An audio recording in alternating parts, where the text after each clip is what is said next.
Hi friends, Namaste to all. Welcome to Moolam. So today is the third session of spinal vertebra.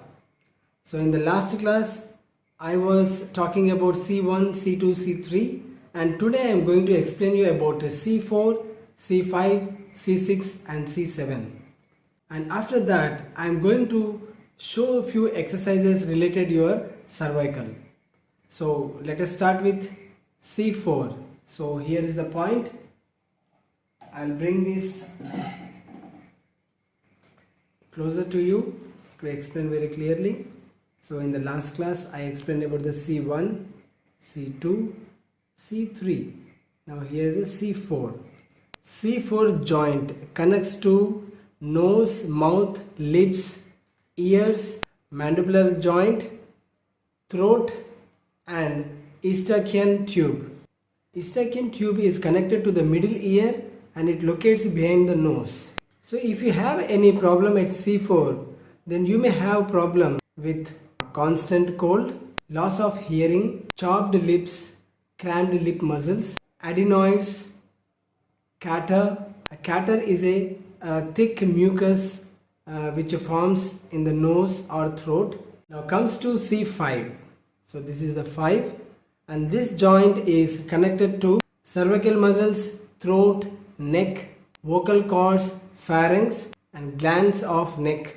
So when you have problem at C5, you may have problem with hoarseness, sore throat, chronic cold and laryngitis. Now next, C6 and the C6 joint, here this one is a C6. C6 joint connects to acromioclavicular joint. Acromioclavicular joint is this one, this joint, shoulder joint, tonsils, muscles of neck. So now if you have problem at C6, then you may face the problem in tonsillitis, inflammation in larynx and trachea, stiff neck, upper arm pain, whooping cough and goiter. So goiter, you can see some people that there is a inflammation in front of the throat here, front side.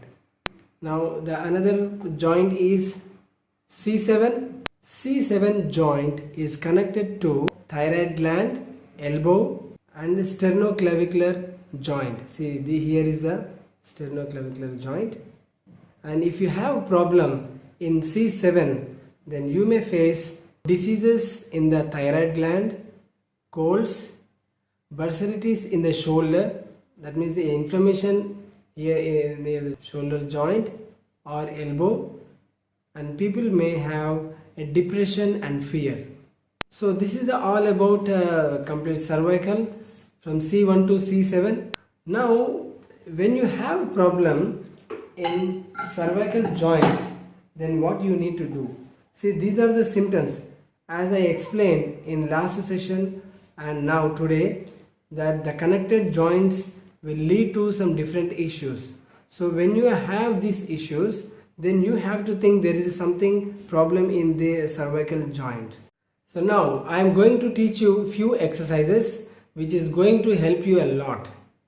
So when you have any problem in cervical, even the problem is there or not, because every day we use our laptops and phones, so definitely there will be a stress in your cervical. So you have to practice this every day. So one, you need to practice shoulder rotations. See, you have to keep your backbone straight and raise your chest little up and do the shoulder rotations. You can do up to 10 or slowly every day. If you practice, you can increase up to 20 counts.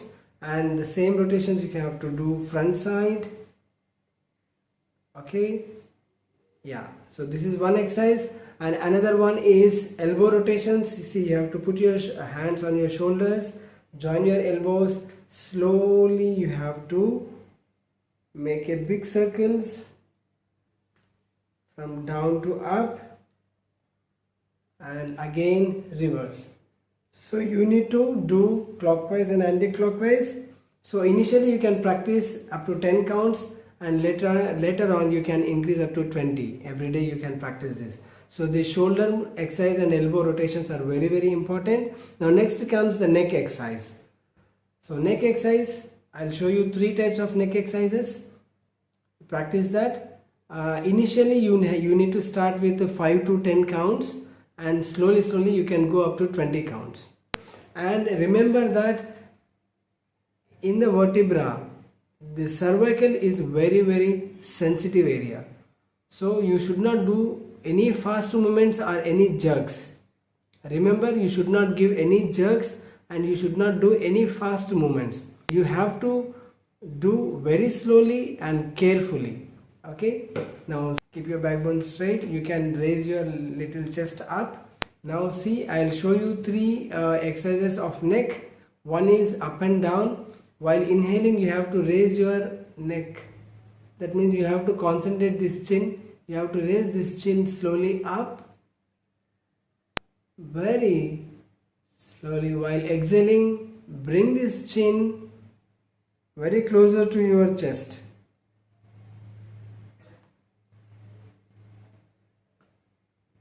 So like this, while raising your chin up, you need to inhale, and while exhaling, you need to bring your chin down. Breathing is very important, okay? And don't do any jerks or fast movements, right?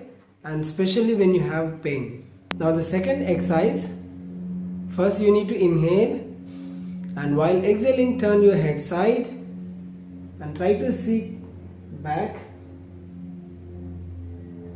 You need to keep your shoulders straight. Now while inhaling, slowly bring your head straight, and again while exhaling, turn other side. Stay for some time, and while inhaling, bring your head straight. Okay, so now the third one is side bending. So first you need to inhale, and while exhaling, bend your neck side, and you need to observe that stretching. And while inhaling, slowly raise your head straight, and again while exhaling, bend another side, and while inhaling, slowly up. So these are the 3 exercises you must practice every day and very slowly, and each one you need to practice at least for 10 times or 20 times, and you can see the difference in 1 week. Okay, so these are the 3 things you need to practice. And one more thing, to relax your neck, you can take a towel and roll like this. Okay, so lay down back, put this towel just behind this neck and relax back. You need to lay down back and just put this and relax your body at least 10 minutes or 15 minutes. So this is a simple exercises what I have shown. So you need to practice all these exercises. And remember, my dear friends, if you have severe cervical problems or spondylitis or any vertigo problem or any severe problems, don't do it on your own. Just call me for further suggestions. Okay, my number 905-205-1923. So these are all about the cervical. So good luck, all the best, and see you in the next session. I am going to teach you about thorax. Namaste, bye bye.